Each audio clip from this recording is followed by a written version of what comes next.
সারাদিন বই খুলে বসে থাকলেও পড়ায় মন বসছিল না ইয়েনের।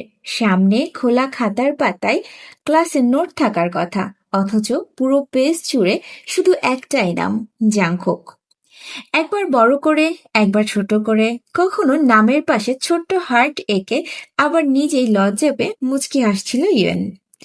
জাংকুককে নিয়ে তার অনুভূতিগুলো বড়ই অদ্ভুত। ছেলেটা কখন কি চায়, কখন রেগে যায়, কখন মন খারাপ থাকে, কিছুই ঠিক মতো বুঝতে পারে না ইয়েন।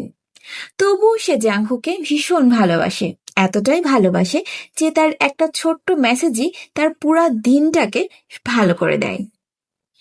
এগুলো ভাবতে ভাবতে হিয়েন দীর্ঘশ্বাস ফেলল। পরদিন সন্ধ্যায় জাংকুক হঠাৎ মেসেজ করলো, কলেজ বিল্ডিং এর সামনে আসো তো, জরুরি কথা আছে। মেসেজটা দেখেই হিয়েনের বুকটা ধুপ করে উঠল। কোনো প্রশ্ন না করেই তাড়াতাড়ি রেডি হয়ে কলেজে চলে গেল সে। সন্ধ্যার আলো তখন ধীরে ধীরে মিলিয়ে যাচ্ছে। কলেজের সামনে দাঁড়িয়ে হিয়েন বারবার ফোনের স্ক্রিনে সময় দেখছিল। 5 মিনিট, 10 মিনিট, 30 মিনিট। জাংকুকের কোনো খবরই নেই। তখন রাত 7টা। চারপাশ অনেকটাই ফাঁকা হয়ে গেছে। বাতাসে অদ্ভুত নিস্তব্ধতা। হিয়েনের রাগের সাথে সাথে দুশ্চিন্তাও বাড়তে লাগলো। এইভাবে কেউ কাউকে অপেক্ষা করায়? নিজের মনেই বিড়বিড় করলো সে। অবশেষে বিরক্ত হয়ে চলে যাওয়ার জন্য পা বাড়াতেই ফোনটা কেঁপে উঠল। জাংকুক তাকে ফোন দিয়েছে। ফোন রিসিভ করতেই হিয়েন রাগী গলায় বলল, কখন থেকে ওয়েট করছি, তুমি কোথায়? ওপাশ থেকে জাংকুকের কণ্ঠ শোনা গেল, কিন্তু কণ্ঠটা স্বাভাবিক লাগছিল না। শ্বাসগুলো দ্রুত চলছিল, গলায় চাপা ভয় মিশে আছে। জাংকুক বলল, তুমি কলেজের ভিতরে আসো ইয়েন, আমি অনেক প্রবলেমে পড়েছি। কথাটা শুনেই হিয়েনের বুক কেঁপে উঠল। এক মুহূর্ত আগের সব রাগ যেন উধাও হয়ে গেল। সে দ্রুত কলেজের ভিতরে অন্ধকার করিডোরের দিকে এগিয়ে গেল। রাতের নিস্তব্ধতা যেন ধীরে ধীরে আরো ভারী হয়ে উঠছিল। কলেজের বিল্ডিং এর সামনে দাঁড়িয়ে হিয়েনের বুকের ভিতর অদ্ভুত এক ভয় কাজ করছিল। চারপাশ প্রায় ফাঁকা, দূরে শুধু সিকিউরিটির রুমের হালকা আলো দেখা যাচ্ছে। ফোনটা কানে ধরে চাপা গলায় বলল, এগুলোর মানে কি? এই সময় কলেজের ভিতরে যাওয়া ঠিক হবে না। অফিসের সিকিউরিটি গার্ড আছে কুকি, তুমি ভিতরে কেন? ওপাশে কিছু নিঃশ্বাসের শব্দ শোনা গেল, তারপর জাংকুকের কণ্ঠ। জাংকুক বলল, হিয়েন, লুকিয়ে আসো প্লিজ, আমি খুব বিপদে পড়ে আছি। আমার জন্য এতটুকু করতে পারবে না? প্লিজ একটু তাড়াতাড়ি আসো। কথাগুলো শুনে হিয়েনের বুক ধুকধুক করে উঠল, ভয় আরো বেড়ে গেল। হিয়েন বলল, কেমন কথা বলছো তুমি? দাঁড়াও, আমি আসছি। আগে বলো, কোথায় আছো তুমি? জাংকুক বলল, 8th ফ্লোরে। তাড়াতাড়ি আসো প্লিজ, আমার খুব কষ্ট হচ্ছে। জাংকুকের কণ্ঠটা এতটাই অসহায় লাগছিল যে আর এক মুহূর্ত দেরি করল না ইয়েন। সে চারপাশ দেখে ধীরে ধীরে কলেজের ভিতরে ঢুকে পড়ল। তারপর লুকিয়ে লুকিয়ে দ্রুত সিঁড়ি বেয়ে উপরে উঠতে লাগলো। প্রতি ধাপে তার ভয় বাড়ছিল, মনে হচ্ছিল কিছু একটা ঠিক নেই। অবশেষে হাঁপাতে হাঁপাতে 8তলায় পৌঁছালো সে। পুরো ফ্লোর একদম অন্ধকার ঘুটঘুটে, একটাও লাইট জ্বলছে না। হিউনের গলা শুকিয়ে গেল। চারপাশে শুধু নিস্তব্ধতা আর দূরের বাতাসের শব্দ। অন্ধকারে কিছুই দেখা যাচ্ছে না। ভয়ে ভয়ে সে আবার জাংকুকের ফোন দিল।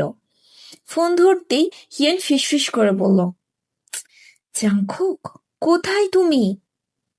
জাংকুক বলল, হাতের ডান পাশের রুমে আসো প্লিজ হিয়েন, তাড়াতাড়ি করো। হিয়েন বলল, তুমি রুমে কি করছো কুকি? আচ্ছা দাঁড়াও, আমি আসছি। জাংকুক বলল, তাড়াতাড়ি প্লিজ, আমার খুব ভয় করছে এখানে। হিয়েন নরম গলায় বলল, ভয় নেই, আমি আসছি কুকি, কিছু হবে না তোমার, জাস্ট ওয়েট। কথাটা বলেই সে প্রায় দৌড়ে সেই রুমের দিকে গেল। রুমে ঢুকতেই আবারও ঘন অন্ধকার তাকে ঘিরে ধরল। হিয়েন একটু ভয় পেয়ে ডাকলো, কুকি, কুকি। কোনো উত্তর নেই। হঠাৎ অন্ধকারের মাঝখান থেকে কেউ ওর হাত চেপে ধরল। চমকে উঠল। পরের মুহূর্তেই সে বুঝে গেল এই স্পর্শটা জাংকুকের। হিউয়েন বলল, কি করছো কি অন্ধকারে, লাইট দাও। কিন্তু জাংকুক কিছুই বলল না। হিউয়েন অনুভব করলো জাংকুক তার এক হাতে নরম কিছু পেঁচিয়ে দিচ্ছে। ইয়েন বলল, কি কি করছো, হাতে কি বাঁধছো? বলতেই জাংকুক আলতো করে তার দু চোখ ঢেকে দিল। ইয়েন বিরক্ত হয়ে বলল, এই অন্ধকার কি যথেষ্ট ছিল না, আবার চোখও ঢাকতে হবে? তবুও জাংকুক চুপ ছিল। কিছুক্ষণ পর ধীরে ধীরে সে ইয়েনের চোখ থেকে হাত সরিয়ে নিল। ইয়েন বলল, আমি চোখ খুলবো? কোনো উত্তর নেই। হিয়েন ঠোঁট ফুলিয়ে বলল, খুকি, আমি কিন্তু চোখ খুললাম। বলে ধীরে ধীরে চোখ খুলল সে, কিন্তু চারপাশ তখন অন্ধকার। ইয়েন মুখ বাঁকিয়ে বলল, আরে আলো তো দিবা। ঠিক সেই মুহূর্তে পুরো রুম জুড়ে ছোট ছোট টুনি লাইট জ্বলে উঠল। নরম হলুদ আলোয় মুহূর্তেই আলোকিত হয়ে গেল চারপাশ। ইয়েন অবাক হয়ে নিজের হাতের দিকে তাকালো। তার হাতেও টুনি লাইটের সরু তার জড়ানো। সেই তারটা সামনে এগিয়ে গেছে। ধীরে ধীরে পিছনে তাকাতেই দেখলো কিছুটা দূরে দাঁড়িয়ে আছে জাংকুক। তার হাতেও একই লাইট দিয়ে জড়ানো, যেন একই আলোয় বন্ধনে বাঁধা দুজন। প্রতিটা মুহূর্ত এত সুন্দর ছিল যে হিয়েন কিছুক্ষণের জন্য কথা হারিয়ে ফেলল। তারপর ধীরে ধীরে জাংকুকের কাছে এগিয়ে মুগ্ধ চোখে বলল, ইটস বিউটিফুল। জাংকুক হালকা হেসে জিজ্ঞাসা করলো, তোমার ভালো লেগেছে? ইয়েন মাথা নাড়ালো, খুব ভালো লেগেছে। জাংকুক তখন পকেট থেকে ছোট্ট একটা র্যাপিং পেপারে মোড়ানো বক্স বের করে তার দিকে বাড়িয়ে ধরল এবং বলল, তোমার জন্য গিফট আছে। হিয়েন অবাক হয়ে বক্সটার দিকে তাকালো। এইটা কি?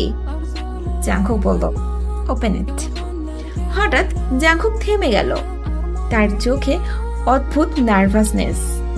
জাংকুক বলল, না ওয়েট ওয়েট, জানি না এটা দেখার পর তোমার রিয়াকশন কি হবে, তার আগে একটা কথা বলতে চাই। ইয়েন শান্ত গলায় বলল, ওকে বলো। জাংকুক ধীরে ধীরে এগিয়ে এলো। টুনি লাইটের আলোয় তার চোখ দুটো অদ্ভুত সুন্দর লাগছিল। সে নরম গলায় বলল, তোমার মাঝে আমি নিজেকে খুঁজে পাই ইয়েন। তোমার হাসির মাঝে নিজের খুশিগুলো অনুভব করি আমি। তোমার রাগ আমাকে জীবন গুছাতে শেখায়। তোমার অভিমানের মাঝে আমার ভালোবাসার গভীরতা বুঝতে পারি। তোমার জন্য আমি নিজের জীবনের মানে খুঁজে পেয়েছি। একটু থেমে গভীর দৃষ্টিতে তাকালো জাংকুক এবং বলল, হিয়েন, আমি তোমাকে ভালোবাসি। কথা শুনে হিয়েন একদম চুপ হয়ে গেল। তার চোখ বিস্ময়কর, হৃদয়ে ঝড় বইছে। সে শুধু অবাক হয়ে জাংকুকের দিকে তাকিয়ে রইল। জাংকুক হালকা হেসে বলল, কি এটা খুলবে না? হিয়েন হকচকিয়ে উঠে মাথা নাড়ালো এবং বলল, খুলবো তো। হিয়েন ধীরে ধীরে ছোট্ট বক্সের র্যাপিং পেপারটা খুলতে লাগলো। তার হাত কাঁপছিল হালকা। বক্স খুলতেই সে থমকে গেল। ভেতরে পাশাপাশি রাখা দুটো সিলভার রিং। মুহূর্তের জন্য যেন তার চারপাশের সব শব্দ থেমে গেল। টুনি লাইটের নরম আলো রিং দুটোর উপরে পড়েই ঝিলমিল করছিল। হিয়েন অবাক চোখে তাকিয়ে রইল। সে একদমই এটা আশা করেনি। বলতে গেলে এটা আনএক্সপেক্টেড ছিল। ধীরে ধীরে মাথা তুলে জাংকুকের দিকে তাকালো হিয়েন এবং বলল, জাংকুক, আমি ছোট ঘরের মেয়ে। আমি জানি তুমি আমাকে ভালোবাসো, কিন্তু তোমার পরিবার কখনো এত ছোট ঘরের মেয়েকে মেনে নিবে না। জাংকুক মৃদু এসে আরো কাছে এগিয়ে এলো এবং বলল, ভালোবাসতে স্ট্যাটাস লাগে না ইয়েন, মনের মিলটাই বেশি দরকার। সে আলতো করে হিয়েনের গালে হাত রাখল এবং বলল, আমি তোমার জায়গায় থাকলেও তোমাকে এতটাই ভালোবাসতাম। তুমি আমার জায়গায় থাকলেও একইভাবেই ভালোবাসতাম আমি। আমি কারো পরোয়া করি না তুমি ছাড়া।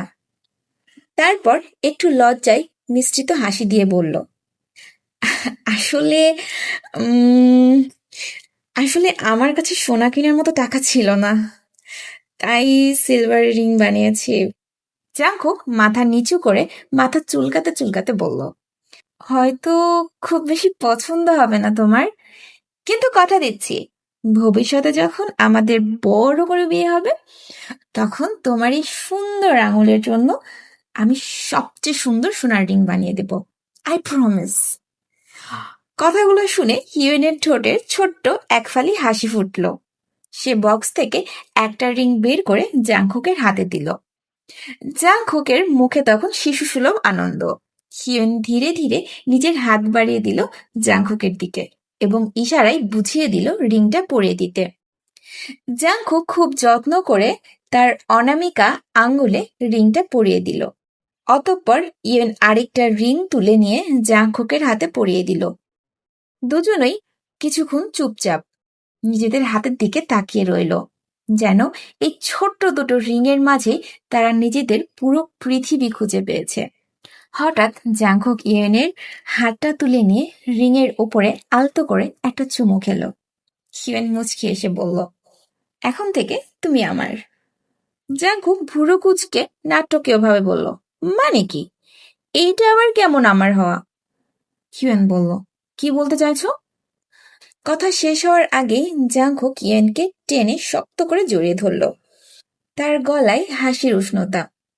সে বলল, এখন থেকে তুমি শুধুই আমার।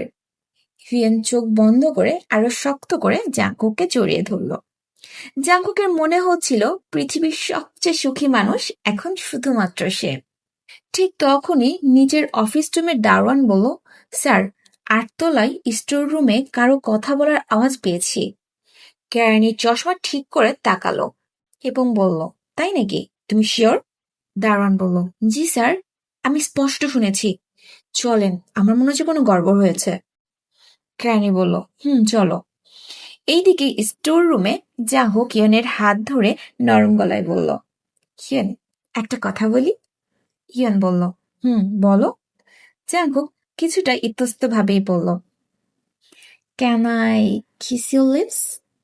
ইয়েন লজ্জা পেলেও তার চোখ সরালো না, বরং নিজেই ধীরে ধীরে তার কাছে এগিয়ে এলো। তারপর ফিসফিস করে বলল, ইয়েস ইউ ক্যান। কথাটা বলেই সে নিজেই জাংকুককে কিস করলো। জাংকুক কয়েক সেকেন্ড পুরো অবাক হয়ে গেল, তারপর চোখ বন্ধ করে সেই মুহূর্তে ডুবে গেল। তার হৃদয় স্পন্দন যেন নিয়ন্ত্রণের বাইরে চলে যাচ্ছিল। সে ইয়েনকে আলতো করে দেয়ালের সাথে ঠেসে ধরল। কপালে কপাল লাগিয়ে দ্রুত শ্বাস নিতে নিতে বলল, তোমার শরীরের ঘ্রাণ আমাকে পাগল করে দিচ্ছে। আমি নিজেকে আটকাতে পারছি না, আমি সত্যি বলছি। বলি সে ধীরে ধীরে হিয়েনের গলায় চুমু খেতে শুরু করলো। হিয়েন কিছুই বলল না, শুধু চোখ বন্ধ করে অনুভব করলো মুহূর্তটা। ঠিক তখনই হঠাৎ স্টোর রুমের দরজা হঠাৎ করেই খুলে গেল। জাংকুক চমকে উঠে সঙ্গে সঙ্গে ইয়েনকে নিজের পিছনে আড়াল করার চেষ্টা করলো, কিন্তু ততক্ষণে কেরানির চোখে সবই পড়ে গিয়েছে। তিনি কড়া গলায় বললেন, তোমরা কোন ক্লাসের? জাংকুক তোতলাতে লাগলো, আসলে আমরা। হিয়েন ভয়ে কাঁপতে কাঁপতে বলল, আমরা 11-এ পড়ি।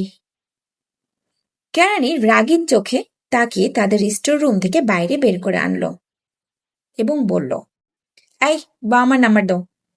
ইয়েনের চোখে তখন পানি চলে আসে। জাংকুক তাড়াতাড়ি বলল, স্যার স্যার প্লিজ, মা বাবাকে বলবেন না, আমি যা লাগে দেব, প্লিজ স্যার, আপনার চা পানি খাওয়ার খরচ আমি দেব। কেরানি কড়া গলায় বলল, টাকার গরম দেখো মিয়া, তোমার বাবা আমার নাম্বার দাও। ইয়েন কেঁদে ফেলার মতো গলায় বলল, প্লিজ স্যার। কেরানি আবার ইয়েনের দিকে তাকিয়ে তাচ্ছিল্য সুরে বলল, একটা মেয়ে হয়ে এত রাতে একটা ছেলের সাথে এইভাবে, ছি, লজ্জা করে না তোমার? কথাটা শুনে হিয়েনের চোখ বেয়ে পানি গড়িয়ে পড়ল।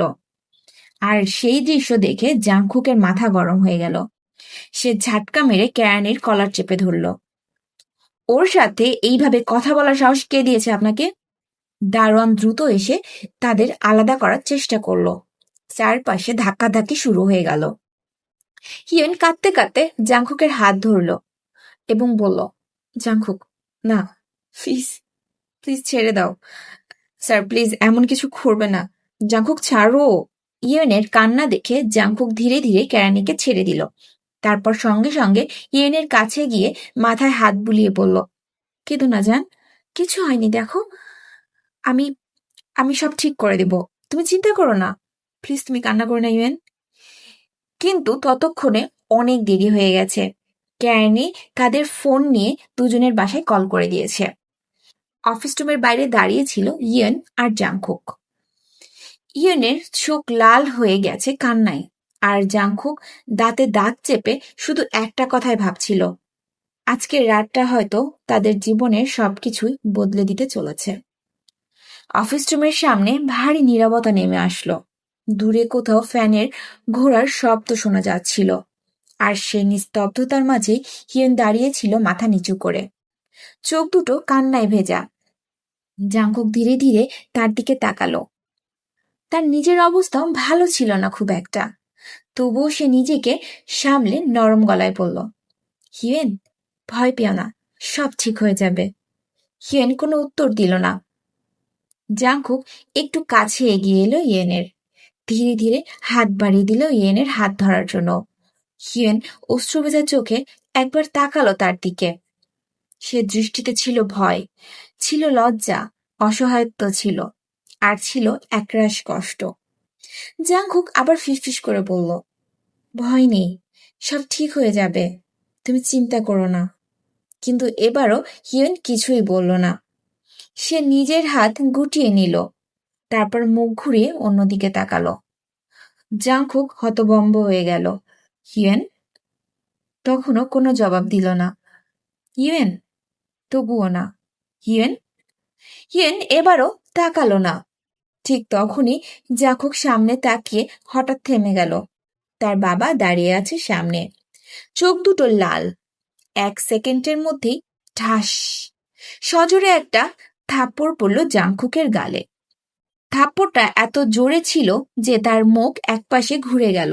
গালের ওপর ৫ আঙ্গুলের দাগ স্পষ্ট হয়ে উঠল মুহূর্তেই। থাপ্পড়ের শব্দে হিয়েন চমকে উঠে তাকালো। তার বুক কেঁপে উঠল। জাংকুক মাথা নিচু করে দাঁড়িয়ে আছে, আর তার বাবা আগুন ঝরা চোখে তাকিয়ে আছেন। হিয়েন ভয় পেয়ে সঙ্গে সঙ্গে চোখ নিচু করে ফেলল। জাংকুকের বাবা রাগে কাঁপতে কাঁপতে বললেন, তুমি আমার সম্মান ডুবিয়ে দিয়েছ। তার কণ্ঠে ঘৃণা আর অপমান মিশেছিল। তোমার জন্য আজ এতগুলো কথা শুনতে হলো আমাকে। নিজের স্ট্যাটাস ভুলে গেছো, বেয়াদব ছেলে একটা। তিনি তীক্ষ্ণ দৃষ্টিতে হিয়েনের দিকে একবার তাকিয়ে আবার জাংকুককে বলল, আমি আরো লজ্জিত হওয়ার আগে চলো এখান থেকে। জাংকুক সঙ্গে সঙ্গে মাথা তুলে বলল, আমি কোথাও যাব না। কথাটা শুনে তার বাবা আরো রেগে গেলেন। তিনি পাশে দাঁড়িয়ে থাকা বডিগার্ডদের দিকে তাকিয়ে বললেন, ওরে নিয়ে আসো। সঙ্গে সঙ্গে দুজন বডিগার্ড জাংকুককে শক্ত করে ধরে ফেলল। জাংকুক ছটফট করতে লাগলো, তোমরা কি করছো? ছাড়ো আমাকে। সে জোরে ধাক্কা দিতে দিতে চিৎকার করলো, আমি যাব না। হিউয়েনকে ছাড়া আমি কোথাও যাব না। তার গলা কেঁপেই যাচ্ছিল। হিউয়েন, হিউয়েন, তোমরা ছাড়ো আমাকে, আমি যাব না। ইয়েন আর নিজেকে সামলাতে পারল না। তার চোখ দিয়ে টপ টপ করে পানি পড়তে লাগলো। জাংকুক তখন সত্যিই কাঁদছিল। সে মরিয়া হয়ে গার্ডদের হাত থেকে নিজেকে ছাড়ানোর চেষ্টা করছিল। হিউয়েন, হিয়েন হঠাৎ কাঁদতে কাঁদতে বলে উঠল, জাংকুক। তারপর মুখে হাত চাপা দিয়ে কান্নায় ভেঙে পড়ল ইয়েন। গার্ডরা জাংকুককে টেনে হিঁচড়ে নিয়ে যেতে লাগলো করিডর থেকে। তবুও সে বারবার পিছনে তাকাচ্ছিল। তার চোখ দুটো পুরো লাল হয়ে গেছে কাঁদতে কাঁদতে। সে চিৎকার করে ডাকছিল, তোমরা ছাড়ো আমাকে, হিউয়েন। কিন্তু কেউ শুনল না। ধীরে ধীরে জাংকুককে তার চোখের সামনে থেকে নিয়ে যাওয়া হলো। আর হিউয়েন, সে শুধু দাঁড়িয়ে দাঁড়িয়ে কাঁদছিল। সে মুহূর্তে তার কিছুই করার ছিল না, একদমই কিছুই না। Time skip. করিডোরের এক কোনায় দাঁড়িয়ে কাঁদছিল ইয়েন। চোখের সামনে থেকে জাংকুককে জোর করে নিয়ে যাওয়ার দৃশ্যটা এখনো মাথার ভিতরেই ঘুরছিল। তার বুকটা যেন ভেঙে যাচ্ছিল।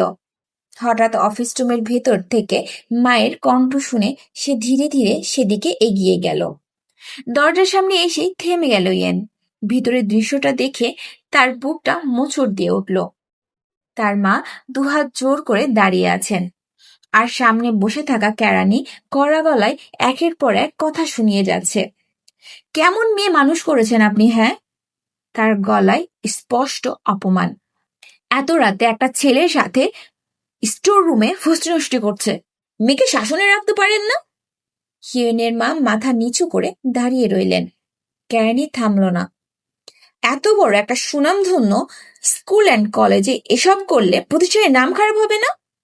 অন্য ছাত্রছাত্রীরা কি শিখবে এখান থেকে? হিয়েন দরজার পাশে দাঁড়িয়ে সব শুনছিল। তার গলা শুকিয়ে যাচ্ছিল। মা কাপা গলায় বললেন, এবারের মতো মাফ করে দিন স্যার, আর কখনো এমন হবে না, আমি আপনাকে কথা দিচ্ছি। কেরানি বিরক্ত মুখে বলল, করবে না সেটা বড় কথা না, করলো কেন? আপনি ওকে শাসন করেন না কেন? তারপর আবারও কড়া স্বরে বলল, এত রাতে বাড়ির বাইরে বের হতে দিলেন কিভাবে আপনি, হ্যাঁ? কেমন মা আপনি? মায়ের মুখে তখন অসহায়তা স্পষ্ট। তিনি ধীরে ধীরে আরো কাছে এগিয়ে গিয়ে অনুরোধ করলেন, প্লিজ প্লিজ স্যার, আমাকে একটা সুযোগ দেন। ওকে এই প্রতিষ্ঠান থেকে বের করে দিবেন না।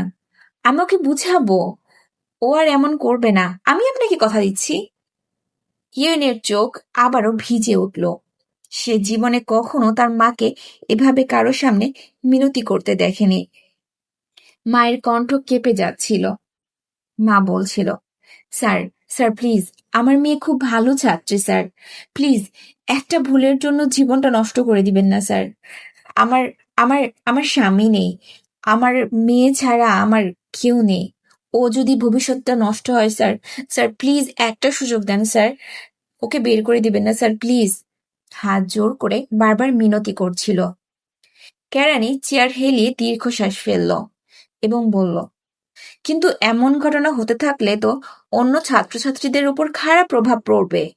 মা প্রায় কেঁদেই ফেলল এবার। আমি কথা দিচ্ছি স্যার, আর এমন হবে না, দয়া করে একটা সুযোগ দেন, আমার মেয়ে আর এমন করবে না প্লিজ স্যার। আমার মেয়েটা গ্র্যাজুয়েট হওয়া খুবই জরুরি স্যার, প্লিজ স্যার আপনি ওকে বের করে দিবেন না, একটা সুযোগ দেন স্যার। দরজার বাইরে দাঁড়িয়ে থাকা ইয়েন আর সহ্য করতে পারছিল না। তার মনে হচ্ছিল আজ শুধু সে না, তার মায়ের সম্মান তার কারণেই ভেঙে চুরমার হয়ে যাচ্ছে। চোখ বেয়ে নীরবে পানি গড়িয়ে পড়ল তার।